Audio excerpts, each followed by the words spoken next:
이런 가운데 지금 정치권의 주요 이슈로 핵심 이슈로 떠오르고 있는 게 최상병 사망 사건 관련해서요. 이 관련해서 지금 이종섭 전 국방장관이 출국하지 않았습니까? 이와 관련해서 민주당이 대대적인 공세를 펴고 있어요. 이 이슈는 어떻게 총선에 영향을 미칠 것 같아요? 그렇죠. 중도층에 영향을 줄 수가 있죠. 예. 그러니까 결과적으로는 중도층이 볼 때는 윤석열 정부에 대한 심판 성격을 거두었다고 하더라도 이런 이슈가 이제 불거지게 되면 다시 또 심판 성격이 있는 또 시각이 발생할 수밖에 없거든요. 그렇게 되면 이제 중도층에서는 어떤 정치적 시각을 떠나서 제대로 수사가 되고 있느냐, 명백하게 진위 여부가 가려지고 있는 이 지점을 보게 되는 거죠. 이재명 대표가 오늘 아주 강도 높게 비판했잖아요. 그렇죠. 이 부분이 이제 이재명 대표로서는 윤석열 정부 심판 성격을 부각시키기 위해서라도 강조할 수밖에 없습니다. 그렇다면 이럴 때 중도층이나 또 수도권이나 또 해병대나 2030 MZ 세대는 영향을 받게 되는 것이죠. 근데 이게 우리가 왜 중요하냐면 지금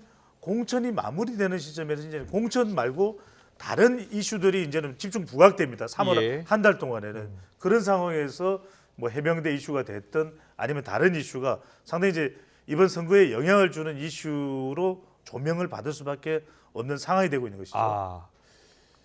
이 이슈가 지금 이 총선에 어느 정도 영향을 미칠 것 같습니까?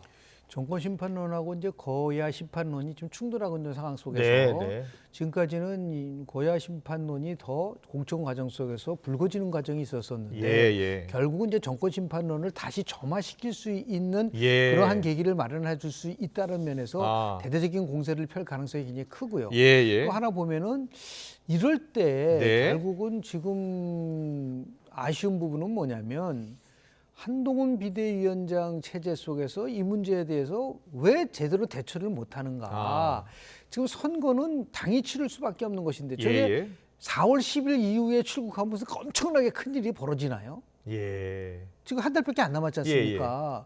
그런 면에서 봤을 때 지금 아마도 대통령 지지율이 좀 올라가고 국민의힘 지지가 높아지니까 나름대로 대통령실에서 정부적 판단을 어떻게 했을지는 모르지만 이것들이 결국은 자꾸 쌓이게 되면은 결국 뭐 여당으로서는 악재로 나올 수밖에 없는 부분들이 있기 때문에 참 그런 면에서 보면은 실은 저런 문제들 또 다른 여가도 중요하지만 왜 이제 걱정스러운 거냐면 이게 모든 정책에 대한 경쟁은 다 사라지고 뭐 예를 들어서 뭐 김건희 여사 뭐 디올백 문제 지금 이종섭 출국 또 이재명 대표와 관련된 사법 리스크 전부 다 이런 쪽으로만 정치에 대한 부분을 끌고 간다고 한다면 도대체 총선을 통해서 우리가 뭐를 얻기 위해서 가는 것인가에 대한 근본적인 문제를 우리가 제시할 수밖에 없다는 의미에서 좀 선거가 선거답게 바뀔 수 있는 그런 계기가 좀 마련됐으면 좋겠다는 말씀을 좀 드립니다. 알겠습니다.